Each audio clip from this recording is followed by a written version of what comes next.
La coalition Publiez ce que vous payez a présenté le vendredi 17 mai 2024 à Brazzaville son rapport de suivi d'investissement public dans les secteurs de l'énergie et de l'hydraulique exercice 2020, 2021 et 2022 en République du Congo.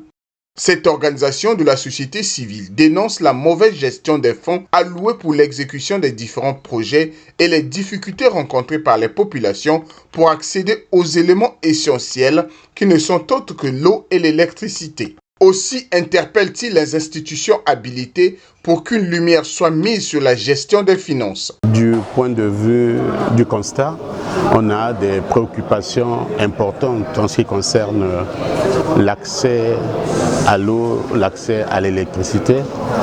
On a des préoccupations importantes en ce qui concerne des projets qui sont engagés à partir du moment où dans la loi d'exécution budgétaire, on voit qu'il y a des imputations, n'est-ce pas, sur les dépenses qui ont été faites, mais que finalement les projets sur le terrain n'avancent pas et ne fonctionnent pas de façon générale.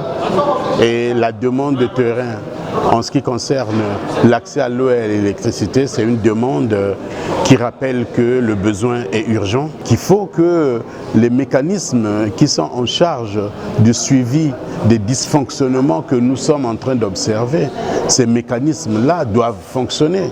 À ce moment-là, nous interpellons la Commission nationale de transparence, nous interpellons la Haute Autorité de lutte contre la corruption, nous interpellons le procureur de la République, de façon à ce que les diligences soient prises pour donner effet, n'est-ce pas, à l'ensemble des constatations que nous faisons pour que, aujourd'hui et demain, les ressources qui sont proclamées avoir été allouées pour la mise en place du service public soient utilisées de manière efficiente, de manière efficace, n'est-ce pas, pour cet objet-là, de sorte qu'on fasse un lien entre les investissements et la pratique de terrain. Les projets qui sont financés par les banques, nous avions vu qu'il y a toujours des problèmes avec la contrepartie du gouvernement. Par exemple, le cas des projets en ce qui concerne la banque arabe, la partie congolaise n'arrive pas à donner sa contribution pour pouvoir développer ces projets. Et c'est là que ça pose évidemment des problèmes. Nous voyons dans la loi de règlement que les prévisions budgétaires correspondent aux dépenses dans la loi de règlement. Ça veut dire que ces sommes d'argent ont été effectivement dépensées, mais pas pour les projets pour lesquels la loi de finances a donné son autorisation. Le budget, c'est la loi qui autorise de collecter des recettes, mais aussi de dépenser.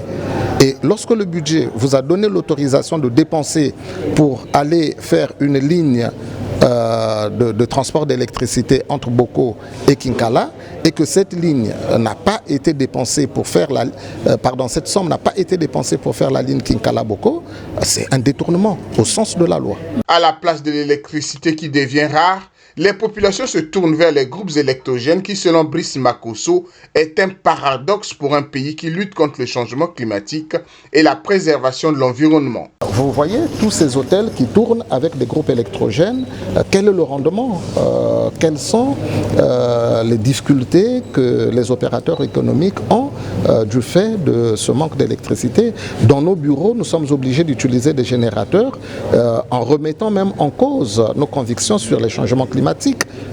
Nous parlons de changement climatique alors que nous utilisons pratiquement des générateurs tous les jours dans notre pays. Donc ça pose de vrais problèmes. Lorsque vous démarrez un générateur, vous êtes en train de polluer énormément. Comme nous avons également l'habitude de laisser des 4x4 en marche pendant que le ministre est en train d'inaugurer je ne sais pas, quelque chose. Tous les véhicules 4x4 sont en marche, donc on contribue énormément à la pollution. L'objectif de la coalition Publiez ce que vous payez est d'attirer l'attention de l'État sur la situation observée dans les deux secteurs essentiels, l'énergie et l'hydraulique, et que ce dernier mette en place des mesures de répression de corruption et une transparence dans la gestion des fonds alloués dans les dits secteurs.